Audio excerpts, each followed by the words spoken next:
What's going on, guys, and welcome back to another episode of Career Mode. This is episode number 92, and we start today's episode off by seeing that we've been given 500 grand for progressing to the Europa League semi-finals after beating St Etienne in the quarters in the last episode. And also Danny Ings isn't happy that he doesn't get in the team very often, which is fair enough. I mean, you know, we've seen this year a lot of the time players will complain even though they are first team players, and we've seen that over the past couple of years really in FIFA, and it's just ridiculous. But Ings barely does get in the team, so I thought, do you know what, you do score quite a few goals whenever I play you, so I'll give you a chance here. I'll play you against Stoke City in the Premier League and I'll see what you can do. So we took on Stoke, and there was a game in midweek as well against Liverpool, so I thought a good chance to rest some players as well.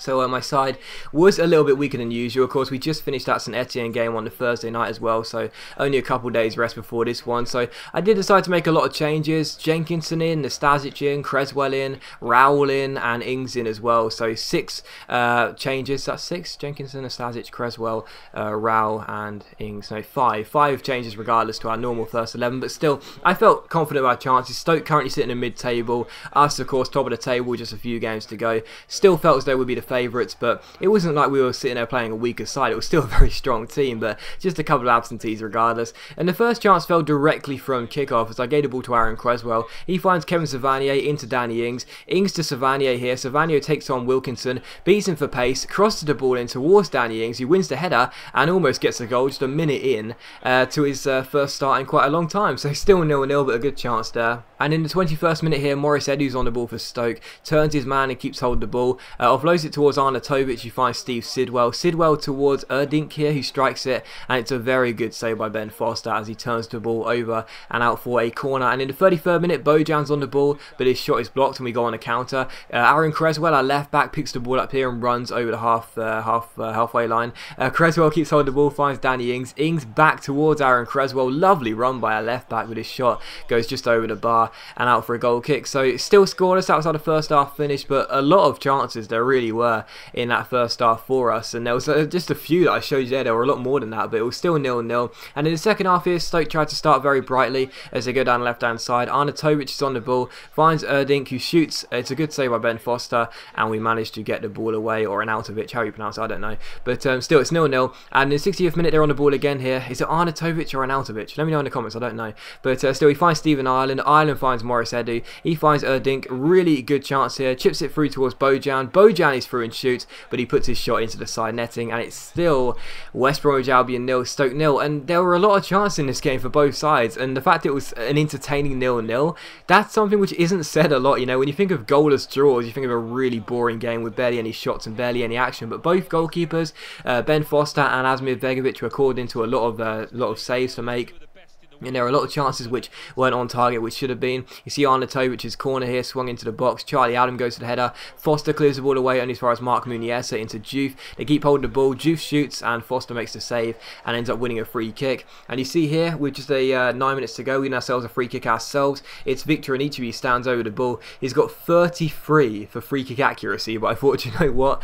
We don't have too many good free kick takers here, so I'm just going to try and lever it from range. 33 yards out. See what I can do. It's smashes off the head of, I think it's Mame Biram Doof who hits on the head, but still, it smashes off the head of one of those Stoke players in the wall, and it just diverts onto the top of the bar and goes out for a corner. What an incredible fluky goal that would have been. Morris Edu, actually. What an incredible fluky goal that would have been had it gone in, but unfortunately it was still scoreless here at the Hawthorns. And from the corner, which we won from that free kick, it's Billy Rowell, the 16-year-old, who crosses the ball in towards Jordan Nabita, headed up in the air. Malumbu wins it, and his audacious bicycle kick goes wide and out for a goal kick. So still West Bromwich Albion 0, Stoke 0. And in the 87th minute here, Nastasic plays a crossfield ball towards Carl Jenkinson, our right back. Quick little ball towards Patrick Roberts down the right hand side. Good chance here, back to our right back and then back to our right midfielder. We keep hold of possession really well. Ball gets played inside towards Anichebe. He finds use of Malumbu. Malumbu into Danny Ings. Ings to Malumbu to win us the game. Unfortunately not.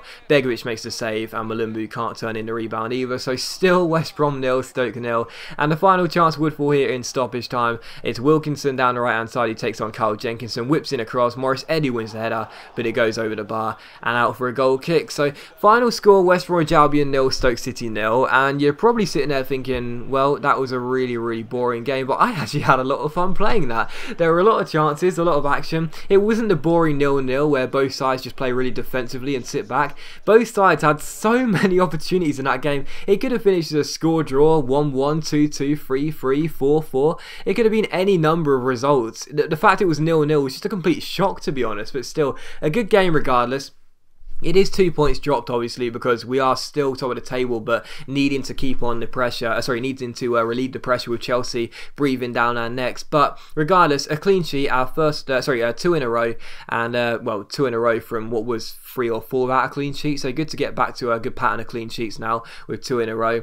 And yeah, we'll take the draw. We'll take the draw. We would have liked to win, obviously, but we'll take the draw. And we did indeed have this game against Liverpool in midweek away at Anfield. So we do take on Liverpool, the side who knocked us out in the FA Cup round of 16. So of course we'll be looking for a bit of revenge here. But as you can see by the table, they're in 11th place. Had quite a poor season by their standards. We're of course top by 4 with 6 games to go, although Chelsea do have a game in hand. And this game was being played in midweek. I think I just mentioned that.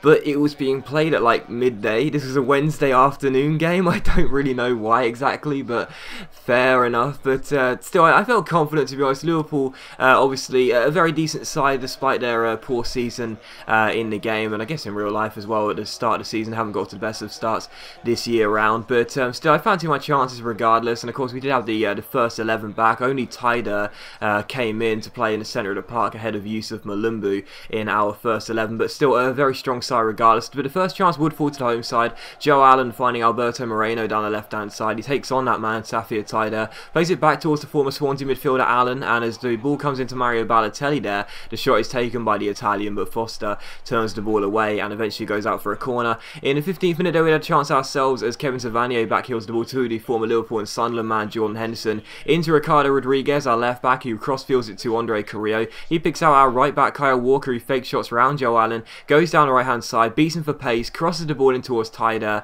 It's headed away only as far as Ricardo Rodriguez, leaps like a salmon, wins it, finds Jordan Henderson, Henderson to Niang, and this was just a really odd goal because it's a very ferocious strike by Niang, I'll say that much.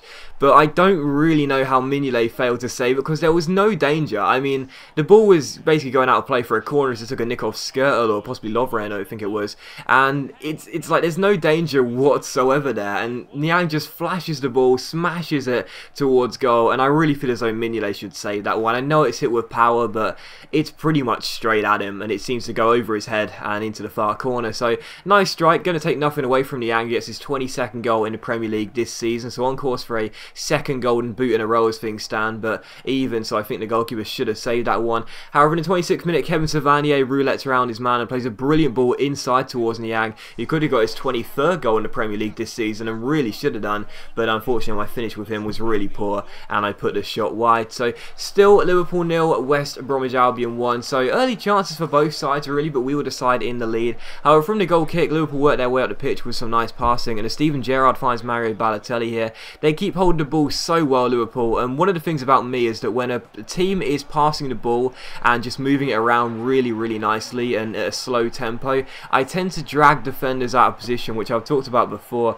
I mentioned it in the Capital One Cup final, and you might have seen me run out with Mauricio there, who's playing left centre back for us, and because of that, Liverpool worked the space, Mauricio was out of position, and they just cut themselves inside and exploited the fact we only had one centre back. So Liverpool back on level terms, and in the 50th minute we come for ourselves here, trying to get ourselves back in front. Again, it's Niang causing problems, but Mignolet makes amends for what was probably a mistake for the goal by making a very good save there. The Belgian stops the shot from going in, and it's still 1-1. In the 62nd minute, Liverpool come through again, and again it's really nice passing Moreno into Matuidi. I'm trying to do everything I can to stop them from breaking through, but they work the ball into the box really nicely, and Mario Balotelli turns the game on its head and makes it Liverpool 2, West Bromwich Albion 1. So Liverpool in front for the first time here at Anfield. It is Super Mario who gets the goal as Pogba pushes him to the ground there. That must have hurt, and it's 2-1. Liverpool turn the game on its head, and really again in this game my defending was really poor, and I just didn't keep my composure. That's something I couldn't do against Stoke when we were attacking,